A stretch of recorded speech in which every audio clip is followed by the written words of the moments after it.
이번 대통령 선거에서 호랑이가 어디 있습니까? 이재명 후보를 그렇게 막아 세우고 싶으면은 TV 토론에서 가장 준비 많이 해서 이재명 후보의 정책을 검증하고 도덕성을 검증하고 호랑이처럼 달려들었어야 되는 것이 바로 대구 경북의 맹주가 될 자격이 있는 그런 정치입니다. 이번 선거에서 이재명 후보에게 용기 있게 지적하고 이재명 후보의 정책의 허점을 선명하게 지적해낸 사람이 누구입니까? 김문수 후보입니까? 아니면 이준석입니까?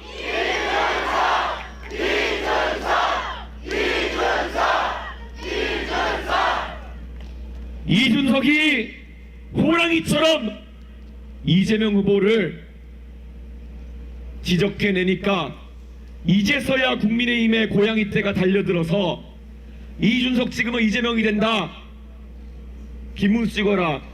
이게 고양이라 되니까 이게 하이에나 떼도 아니고 도대체 뭐하는 짓입니까? 호랑이가 사냥 다 해놨더니 갑자기 여기서 고양이 떼가 달려들어가지고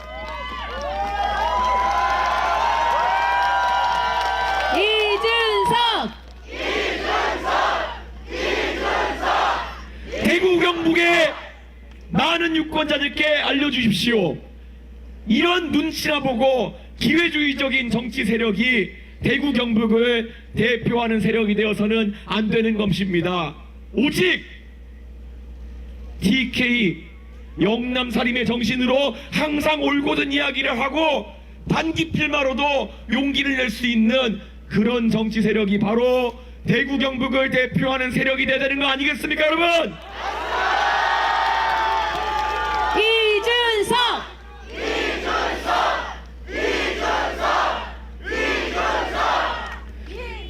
대구 경북의 정치권이 지난 수십 년 동안 사실은 경북고등학교 출신들이 많은 역할을 해왔던 건 사실입니다. 좋은 얘기 아니에요. 그런데 저희 아버지도 경북고등학교 시험 보는 마지막 세대였습니다. 저희 아버지 동기 중에 국회의원만 6, 7명 배출했습니다. 그런데 결국 그 시험 보는 경북고등학교 마지막 세대가 가고 난 다음에 이제 대구 경북의 정치권이 어떤 세력으로 가름되어 가는지가 대구 경북에 있어서 굉장히 중요한 그런 시기입니다. 대구 경북에서 저는 더 이상 어디 서울에 가서 유학 갔다 와가지고 고등학교 이후로 처음에 돌아와가지고 정치하는 사람들이 대구 경북의 정치 문화를 이끌어서는 안 될 것이다, 이렇게 생각합니다. 저는 제가 대통령이 되면은 대구 경북의 정치 문화는 대구를 지키면서 열심히 공부하고 사업하고 이 대구를 잘하는 사람들이 이끌어야 된다고 생각합니다. 동의하십니까?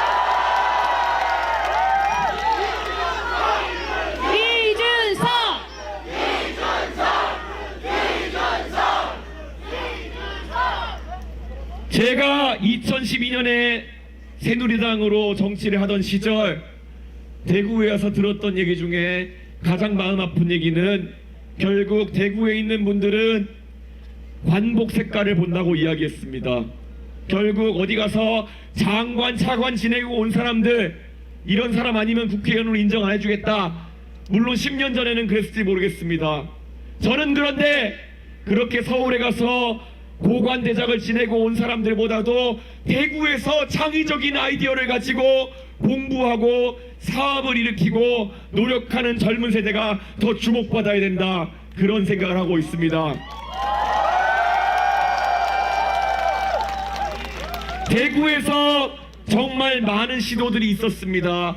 과거에 메이커스라는 기업도 대구에서 태동했고 미즈 컨테이너나 여러 많은 음식점 브랜드 같은 경우에도 대구 경북에서 시작했습니다. 그러나 그들이 어느 시점이 되면 대구에서 사업을 이어가는 것이 아니라 서울로 올라가서 사업을 영위하겠다고 결심한 이유가 무엇이겠습니까?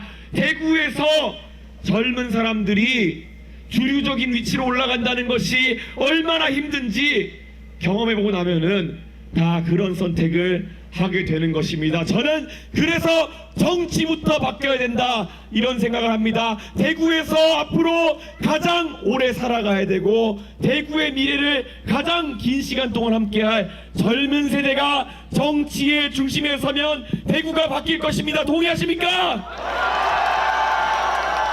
이준석!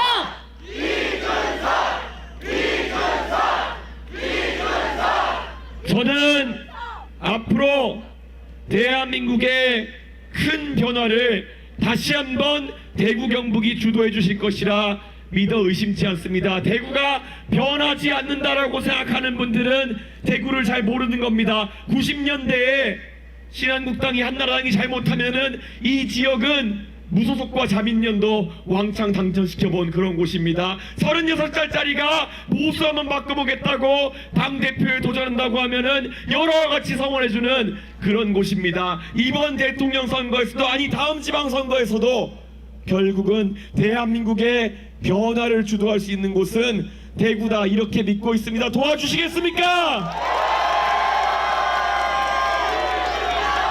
이준석! 제가 어느 지역을 갈 때마다 듣는 얘기가 있습니다. 젊은 사람들이 지방을 떠난다. 젊은 사람들이 왜 대구를 떠나는지 저한테 물어보곤 합니다. 답을 몰라서 묻는 겁니까? 젊은 사람들이 자기 자신들의 운명을 스스로 결정하고 대구의 중요한 의사결정자가 되면은 본인들이 대구를 떠나기에 앞서 대구를 바꿔보려고 노력할 것입니다. 그게 우리가 만들어 나가야 될 대구와 경북의 변화의 방향입니다. 동의하십니까? 이준석!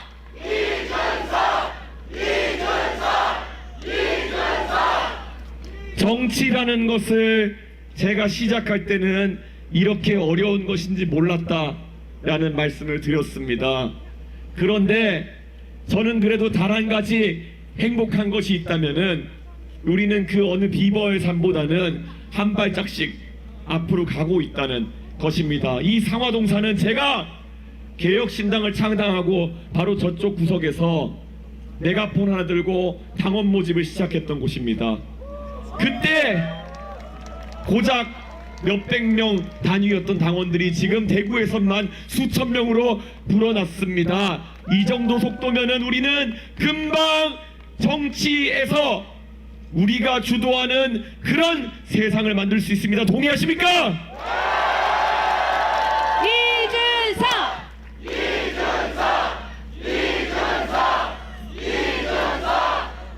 저는 이제 이번 대통령 선거에서 두 가지 세력을 동시에 청산해야 된다고 믿습니다.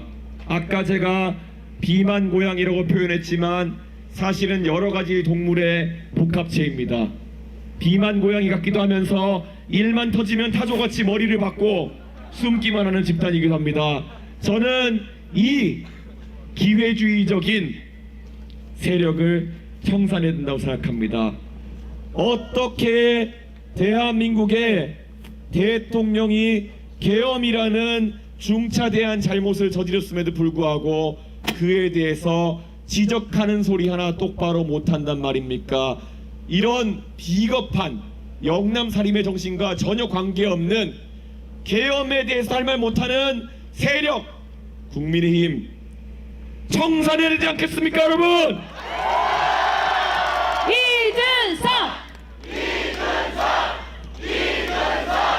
45년 만에 대한민국 국민들에게 계엄이라는 트라우마를 안겨준 사람들 당연히 책임져야 됩니다. 그런데 저는 마찬가지로 이재명 후보와 민주당도 저는 청산의 대상이라 봅니다. 왜 그렇겠습니까?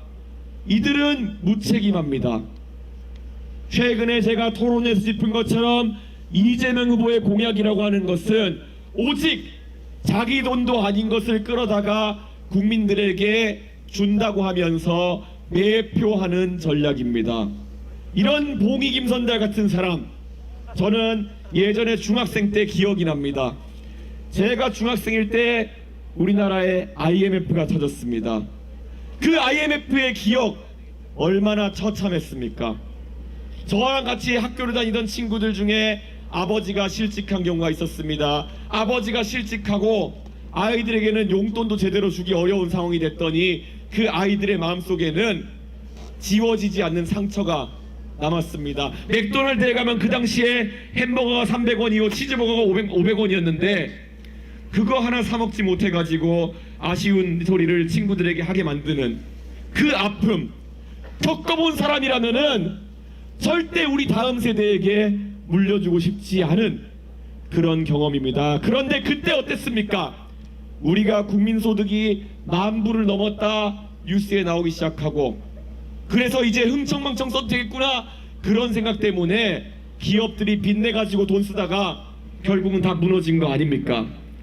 지금 이재명 후보가 결국은 지역화폐니 뭐니 돈 푼다 그러고 여기저기에 뭐 복지하겠다 이렇게 얘기하는데, 예전 같으면은 말이 될지 모르겠지만 최근같이 세금도 안 거치고 경제가 어려운 상황 속에서 미래의 빚을 끌어 쓰겠다는 사람, 이런 사람은 결국 나라 경제를 파탄내고 말 것입니다. 그래서 대한민국의 외환위기를 가져올 것입니다. 그래서 환란으로 30년 만에 다시 대한민국 국민들에게 큰 상처를 안길 것입니다. 내란 세력과 환란 세력 둘 다 청산해야 되지 않겠습니까?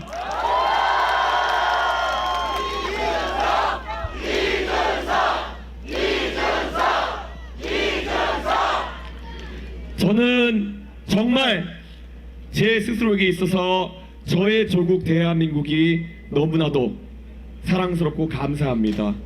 오직 내 조국 대한민국이 있었기 때문에 제가 지금 여러분 앞에 서서 감히 대통령이 되겠다는 포부를 밝히고 있는 것입니다.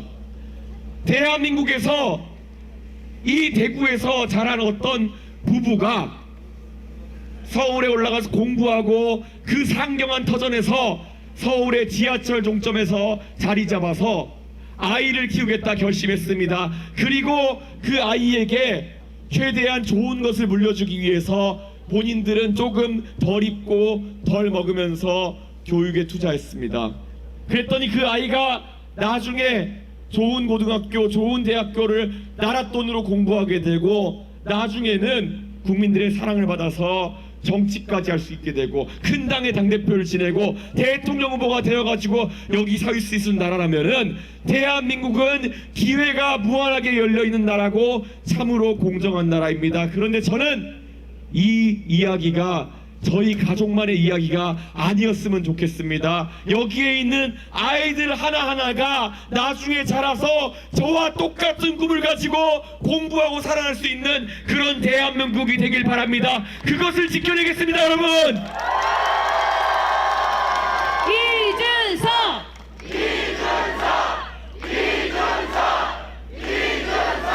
민주당의 세력은 이런 꿈을 갖고 살지 않습니다. 그때 조국 사태 때 이야기했던 것을 보면 가재, 붕어, 개구리처럼 살아도 잘 살 수 있는 세상을 만들겠다 이렇게 얘기했습니다. 나쁜 말은 아닐 겁니다. 저랑 그런데 너무나도 철학이 다릅니다. 도대체 지금 아이를 키우면서 내가 먹을 것 입을 것을 덜어서 아이에게 투자하는 사람들 중에서 내 자식이 나중에 가재, 붕어, 개구리처럼 살아야 된다라고 생각하는 사람이 누가 있겠습니까? 누구든 내 자녀가, 내 손자, 손녀가 정말 공정한 기회의 세상 속에서 가장 높은 것도 꿈꿀 수 있고 가장 좋은 것도 기대해 볼 수 있는 그런 기회의 대한민국을 원하는 것이 우리의 생각 아니겠습니까?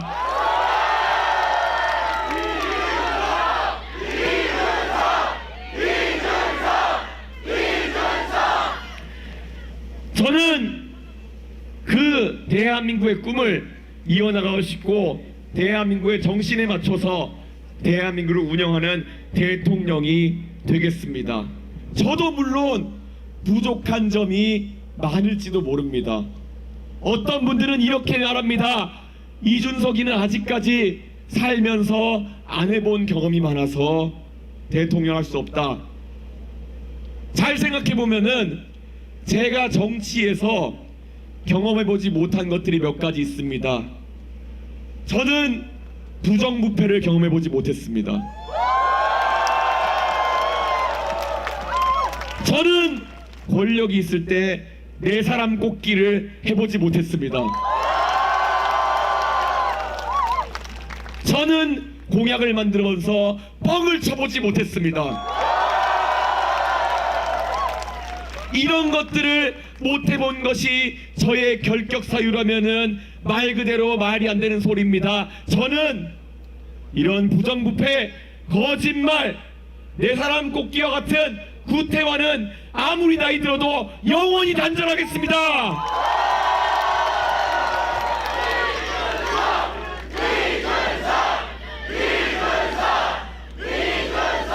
이 대한민국 선거에서 아직까지 제가 놀라운 것은 TV 토론을 하는데 제 옆에 있는 세 분의 후보들이 모두 다 이해하긴 어려운 이유로 각자 과거에 죄과를 치르신 분들이 많았습니다. 권영국 후보님은 법정 소동인가 뭐 그런 게 있으시더라고요. 이재명 후보는 별이 4개입니다. 그리고 별 5개 정도를 더 갖기 위해서 도전하고 계십니다. 그리고 김문수 후보는 물론 노동운동 하시면서 쌓으신 것도 있겠지만 방역수칙 위반을 왜 하셨는지 모르겠습니다.